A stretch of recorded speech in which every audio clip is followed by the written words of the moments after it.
네, 오늘 말씀 제목은요, 마음을 돌이키리라, 마음을 돌이키리라 라고 잡은 것은 5절에요. 선지자 엘리야를 보낸다고 하는데 이 엘리야는 바로 예수님 오실 길을 준비한 세례 요한입니다. 6절에 보면 세례 요한이요, 아버지의 마음을 자녀에게로 돌이키게 하고 자녀들의 마음을 그들의 아버지에게 돌이키게 할 것이라고 하고 있는데 지금 이 시대에도 우리가 해야 하는 역할이 아니겠습니까? 우리도 예수님의 재림을 기다리고 있지 않습니까? 예수님이 이 땅에 다시 분명히 오신다고 했거든요. 그렇다면 저와 여러분들이 세례 요한과 같은 삶을 살아가야 되는데 이 세례 요한의 삶은요, 마음을 돌이키게 하는, 즉 회개의 통로로서 역할을 해야 된다라는 거죠. 즉 회개와 구원으로 나아가게 돼야 되는 그 통로가 저와 여러분들이 되어줘야 되는데, 오늘 말씀을 통해서 이렇게 마음을 돌이키는 것이 무엇인지 함께 나눌 텐데요. 첫 번째로는요, 마음을 돌이키면 공의로운 해가 떠올라 치료하는 광선이 비추어집니다. 1, 2절인데요.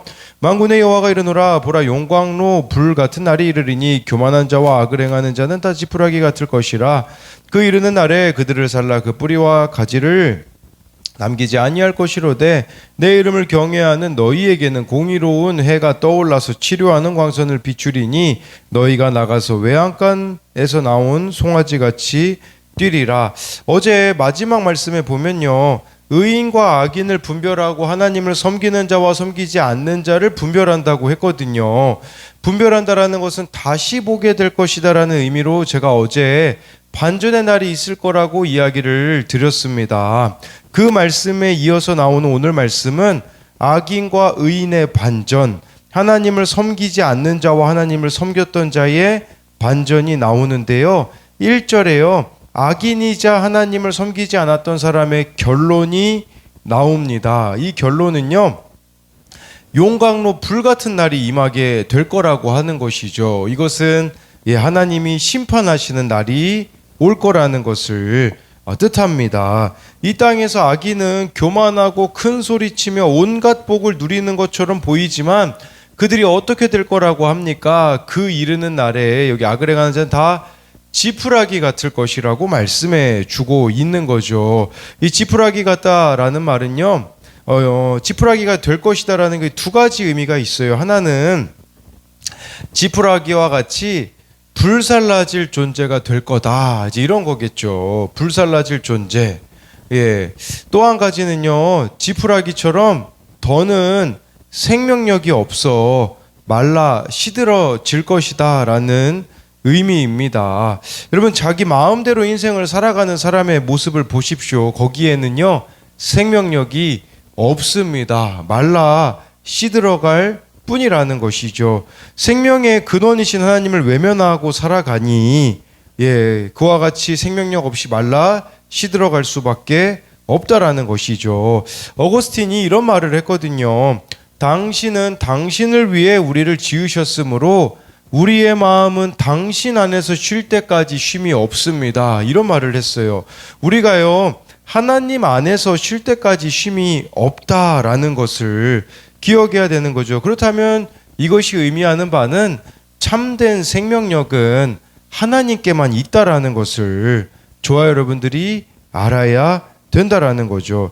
지금 내 마음에 쉼이 없다면 1절에서 말하고 있는 혹시 교만한 자와 악을 행하는 자가 내가 아닌가를 돌아보셔야 된다라는 거예요. 왜냐하면 가장 큰 교만과 악은 하나님을 모르는 것이기 때문입니다. 2절에요, 반면에 의인이자 하나님을 섬기는 자라고 할 수 있는 하나님의 이름을 경외하는 자에게는요, 공의로운 해가 떠오른다라고 말씀해 주고 있습니다. 여러분, 그냥 해가 아닙니다. 공의로운 해라고 말씀해 주고 있는 거겠죠. 공의로운 해가 떠오르면 어떤 일이 벌어지겠습니까? 어둠 속에 숨겨진 불의가 다 드러나게 된다라는 것이겠죠. 그리고 이 공의로운 해는요, 또한 치료하는 광선을 베푼다고 하는데, 치료가 언급된다라는 것은 말씀대로 살아가는 자들에게도 어떤 상처나 아픔이 있음을 전제하고 있는 것이겠죠. 그런데 그런 우리들을 외양간에서 나와 뛰게 한다라는 것은 진정한 자유와 기쁨을 맛보게 해준다는 게 아니겠습니까? 그런 관점으로 보자면 공의로운 해가 치료항선을 베풀어 외양간 송아지 같이 뛰게 된다라는 것이 의미하는 것은요, 날마다 빛이신 예수님이 나에게 비추어야 되는 거예요. 더 구체적으로 말씀드리자면 말씀의 빛으로 날마다 나를 비추어 가게 되어지는 거죠. 그렇게 날마다 말씀에 나를 비추어 가게 되어지면 내 안에 숨겨진 죄, 어둠, 상처가 드러나게 되는 거죠. 여러분, 이거는 드러나야지만 힘을 잃습니다. 꽁꽁 숨기고서는요, 절대로 회복이 되어질 수 없는 것이에요. 그래서 그것이 드러나서 힘을 잃게 되어지면 외양간에 나온 송아지와 같은 기쁨, 이게 바로 천국을 누리는 삶이 아니겠습니까? 이것이 되어진다라는 것이죠. 그래서 이것에 대한 두 가지 적용 질문도, 내가 내 삶의 주인이 되어서 살아가니 지푸라기처럼 말라 시들어가고 있지는 않습니까? 생명력을 잃어가고 있지 않느냐라는 질문이고요. 또 한 가지는요, 나는 내 아픔과 고난을 선함으로 바꾸어 주실 하나님을 신뢰하며 날마다 말씀에 나를 비추어 가고 있습니까? 말씀 앞에 나아가 치유받아야 할 나의 병든 모습은 무엇입니까? 네, 두 번째로는요, 마음을 돌이키는 것은 말씀을 기억하는 것입니다. 3, 4절인데요. 또 너희가 악인을 밟을 것이니 그들이 내가 정한 날에 너희 발바닥 밑에 재와 같으리라. 만군의 여호와의 말이니라. 너희는 내가 호렙에서 온 이스라엘을 위하여 내 종 모세에게 명령한 법 곧 율례와 법도를 기억하라. 3절에 보니까요, 악인들은 지푸라기처럼 다 소멸이 되어서요, 의인의 발바닥 밑에서 죄로 나뒹굴게 된다라고 말씀해 주고 있어요. 또 3절에 보니까 만군의 여호와라고 나오잖아요. 이 만군의 여호와가 1절에도 나왔는데 말라기서에서요, 무려 23번이나 만군의 여호와라는 단어가 나옵니다. 만군의 여호와라는 표현은 하나님이 온 세상에서 가장 용맹스러운 용사이자 왕이시라는 것을 함축하고 있는 것이에요. 그러니까 우리가 이 만군의 여호와를 섬긴다라는 것은, 이 호칭은 바로 포로로부터 돌아온 그 당시 이스라엘 백성들에게 언약의 삶을 살며 종말론적인 소망을 가질 것을 권고하는 역할을 이 만군의 여호와가 한다고 볼 수 있어요. 그러면서 4절에요, 하나님의 백성이라면요, 모세의 율법을 기억하라고 하는데, 여러분, 이게 참 중요한 이유는요, 구약 성경의 마지막이 말라기고, 그 호세아부터요, 소선지서라고, 여러분, 그냥 소선지서가 뭐냐면 그 장수가 많지 않은 호세아부터 해서 호세아, 해가지고 12소선지서가 있거든요. 네. 근데 그 중에 마지막이 말라기인데, 거기에서 마지막이라고 할 수 있는 말라기에서 모세의 율법을 기억하라고 하고 있기 때문이에요. 여기서 기억하라는 것은요, 그냥 말씀에 대한 인지력을 가지라는 의미가 아니라 말씀에 대한 행동력, 실천을 촉구하는 명령이라는 거예요. 우리로 말하자면요, 머릿속에서만 맴도는 말씀이 아니라 손과 발이 가는 운동력이 있는 말씀이 되게 하라는 것이겠죠. 여러분, 그렇기 때문에요, 우리가 정말 이렇게 무슨 일이 있어도 4절 말씀처럼 말씀을 손에 놓으셔서는 안 됩니다. 왜냐하면 영적 중립지대는 없습니다. 말씀을 놓으면 당연히 세상을 붙잡을 수밖에 없기 때문이죠. 그래서 이 4절이 우리들에게 의미하는 것은 정말 말씀이 능력이 되게 하라라는 뜻이 아니겠습니까? 저는 이 말씀의 능력을 믿습니다. 예배의 능력을 믿는데, 저에게 술만 취하면 연락하시는 분이 계시는데요, 별 행동을 다 해봤거든요. 먹을 것을 사다 드리기도 하고, 심지어 한 번은 제 아들들을 데리고 방문한 적도 있습니다. 평소에는 연락을 안 받고 저에게 연락이 올 때는 술 먹으면 문자나 전화가 오는데, 어제 또 연락이 왔더라고요. 그러면서 제가 이런 과정들을 겪으면서 생각하는 게 뭐였냐면, 연락이 오면 다음 날 바로 기타를 가지고 가서 찬양을 부르고 오늘 말씀을 가지고 나누고 예배하고 와야겠다라는 거죠. 다른 것으로는 사람을 바꿀 수가 없더라고요. 여러분, 말씀의 능력이 아니면 불가능합니다. 제가 필리핀에서 유학 시절을 보냈던 대학생 때 CCC라는 선교단체에서 활동했는데, 거기서요, 우리로 말하면 구역장을 순장이라고 하고요, 구역원을 순원이라고 하는데, 저에게 맡겨졌던 순원 중에 한 명은 상처투성이었습니다. 제가 처음에는 들어주기만 했거든요. 들어주니까요, 2시간, 3시간을 이야기하더라고요. 회복이 될까요? 말하는 사람도 회복이 안 되고 듣는 저도 지쳐만 가더라고요. 그때부터 제가 했던 게 뭐냐면, 의기소침해진 이 순원을 볼 때마다 바로 근처 대학교에 가서 1시간 동안 전도를 하고 왔습니다. 어땠을까요? 2시간 상담해 준 것보다 더 놀라운 효과가 있었습니다. 전 이것이 복음의 능력이자 말씀의 능력이라는 생각을 하게 되는 것이죠. 그렇게 말씀의 능력을 경험한 자의 삶에서 나타나는 열매가 5절, 6절이라고 할 수 있습니다. 보라, 여호와의 크고 두려운 날이 이르기 전에 내가 선지자 엘리야를 너희에게 보내리니 그가 아버지의 마음을 자녀에게로 돌이키게 하고 자녀들의 마음을 그들의 아버지에게로 돌이키게 하리라. 돌이키지 아니하면 두렵건대 내가 와서 저주로 그 땅을 칠까 하노라 하시노라. 네, 하시니라. 바로 저와 여러분들이요, 말씀의 능력을 경험한다면 이제는요, 엘리야로 사셔야 됩니다. 이 엘리야가 누구를 가리키냐? 마태복음 11장 10절 14절에 예수님이 세례 요한이라고 하셨습니다. 저와 여러분들이 세례 요한과 같은 삶을 살아야 되는 거죠. 세례 요한의 사명은 예수님 오실 길을 준비한 사람입니다. 하나님과 올바른 관계로 돌아오도록 마음을 돌이키게 하는 사명이죠. 이 마음을 돌이키는 것이 무엇이겠습니까? 바로 회개로 나아가도록 하는 사명입니다. 여러분, 그렇게 누군가를 회개로 이끌기 위해서 해야 되는 일이 뭐겠습니까?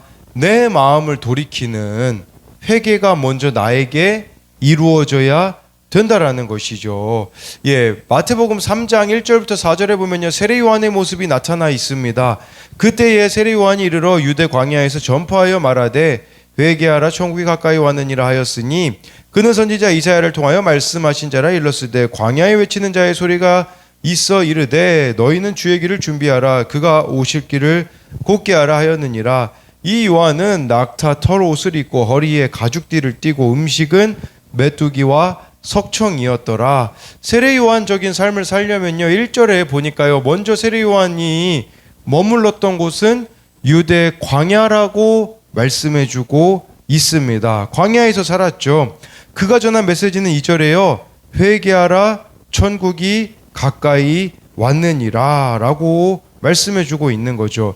그가 왜 이런 삶을 살았는지는 3절에 보니까요, 선지자 이사야를 통하여서 말씀하신 자라라는 것은, 세례 요한은요, 이사야서의 말씀을 알았고 그 말씀대로 자신의 삶을 하나님께 드렸던 거죠. 그래서 예수님 오실 길을 준비하였는데 4절에 보니까요, 그의 옷은요, 낙타 털옷, 또 허리에 가죽띠, 음식은 메뚜기와 석청이었다라고 하고 있어요. 그렇다면 여러분, 1절과 4절을 보면서 우리가 알 수 있는 것은 세례 요한적인 삶은요, 의식주가 구별된 삶이었다라는 것이에요. 네. 그래서 우리도 이 세례 요한의 모습을 보면서 예수님 오실 길을 준비하는 자로서 스스로 질문을 던져봐야 되죠. 나는 다시 오실 예수님을 기다리며 준비하는 자로서 나의 의식주, 나의 생활은 어떻게 구별되고 있느냐라는 거죠.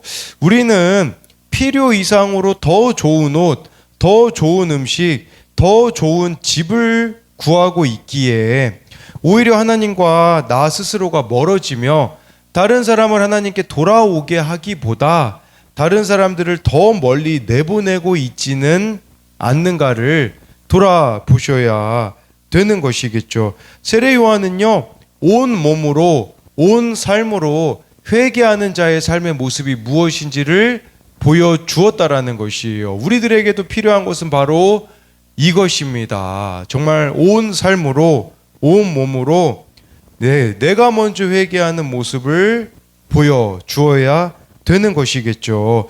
묵상 간증에요, 이 뇌물을 거절할 수 있는 이유라는 어른용 큐티인에 보면요, 이분이요, 아내의 소원대로 교회에 다니게 되었는데요. 지방 출장을 다니면서 설교 수백 편을 들었더니 비로소 말씀이 들렸다고 합니다. 그러자 치료하는 광선처럼 말씀이 자신을 찌르고 또 찔러 눈물 흘리며 후회와 회개를 반복했다고 해요. 이렇게 삶의 변화가 일어나니 일터에서도요, 현장 책임자 자리까지 오르게 되었던 거죠. 근데 대부분 우리가 간증은 딱 여기까지만 하지 않습니까? 그냥 뭐 높은 자리에 올랐다. 근데 중요한 거는요, 그 뒤부터인 것 같아요. 한국교회의 실패의 이유가 그 뒤가 없었기 때문이 아닐까라는 생각을 하거든요. 그 뒤에 이런 내용이 나옵니다. 그런데 그의 명절입니다. 시공사에서 떡값이라며 돈 봉투를 들고 왔습니다. 돈이 우상이었던 저는 순간 마음이 설렜습니다. 금액도 만만치 않아 그 돈을 어떻게 쓸지 상상하기도 했습니다. 하지만 저는 이내 그 봉투를 거절했습니다. 문득 제 마음에 공의로운 해가 떠오르고 하나님의 치료의 광선으로 저를 비추셨기 때문입니다. 이후 저는 7년 내내 수차례 그들이 가져오는 돈을 받지 않았습니다. 이 7년 내내 수차례 그들이 가져온 돈을 받지 않았다라는 게 이게 진정한 회개의 삶이 아닐까라는 생각을 할 수가 있는 거죠. 그러던 어느 날입니다. 그 시공사에서 수천만 원짜리 입금표와 세금 계산서를 수억 원짜리로 위조한 사실이 드러났습니다. 만약 제가 그들로부터 뇌물을 받았다면 저에게는 여호와의 크고 두려운 날이 이르렀을 것입니다. 하지만 모세에게 명령하신 주의 율례와 법도를 기억했기에 환난을 피할 수 있었습니다. 선지자 엘리야 같은 공동체를 허락하시고 저의 마음을 하나님 아버지에게로 돌이키게 하신 주께 감사드립니다 라는 거죠. 예, 여기서 여호와의 크고 두려운 날이라는 것은 심판의 날이거든요. 여러분, 저와 여러분들에게는 여호와의 크고 두려운 날, 심판 날은요, 기쁨의 날이 될 것입니다.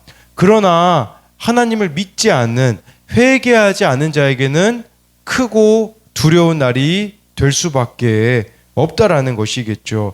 그렇기에 오늘 우리가 회개할 수 있을 때에 그 회개의 기회를 잡는 저와 여러분들이 되어야 합니다. 그래서 이것에 대한 두 가지 적용 질문은요, 말씀의 능력을 손과 발이 가는 적용 또는 십자가 지는 적용을 통해 경험한 적이 있습니까? 이게 그 4절에 모세의 율법을 기억하라 라는 것에 대한 의미라고 설명을 드렸죠. 또 한 가지는요, 회개해야 하는 나의 시간과 물질과 삶은 무엇입니까? 이 세례 요한이 예수님 모실 길을 준비했을 때 구별된 의식주가 있었다고 말씀드렸잖아요. 우리도 동일하게 어떤 내 삶에 구별되어짐이 있어야 되는지를 묻는 것입니다. 네, 기도하겠습니다. 살아계신 하나님, 오늘 말씀에 정말 교만한 자, 악을 행하는 자는 지푸라기 같을 것이라고, 그들이 생명력을 잃어버리고 정말 심판당할 수밖에 없음을 말씀해주고 있습니다. 그러나 우리는 그 길을 걷는 것이 아니라 하나님의 이름을 경외하는 자가 되어서, 하나님의 이름을 경외하는 자가 되어서 정말 공의로운 해, 날마다 말씀의 빛으로 나를 비추고 내 안에 어두움, 죄, 추악함들, 악함과 약함을 드러냄으로써 외양간에서 나온 송아지와 같은 천국의 기쁨을 날마다 누리게 하여 주옵소서. 또 오늘 말씀에 모세의 율법을 기억하라고, 정말 하나님의 말씀을 실제 내 삶에 적용하며 실행력으로 옮기라고 하나님이 말씀해주고 계십니다. 그래서 이 말씀의 능력을 우리들이 덧입는 자가 날마다 되게 하여 주옵시고, 또한 세례 요한과 같은 그 사명자의 모습이 있어야 된다고, 예수님 오실 길을 준비해야 된다고, 다른 사람을 회개로 인도하기 위해서 내가 먼저 하나님 앞에 회개해야 된다라고 하나님이 말씀해 주시는데, 정말 세례 요한은 의식주가 구별되었던 것을 봅니다. 우리 또한 하나님 앞에서 나의 삶이 구별되어져서 회개하는 자의 삶의 모습을 내가 먼저 보일 수 있도록 하나님께서 우리들 가운데 은혜를 베풀어 주시고, 2024년도 하나님께서 신실하게 인도해 주셔서 감사합니다. 2025년에도 동일하게 말씀대로 믿고 살고 누리는 우리들이 되게 하여 주실 것을 믿으며 살아계신 예수님 이름으로 기도드립니다. 아멘.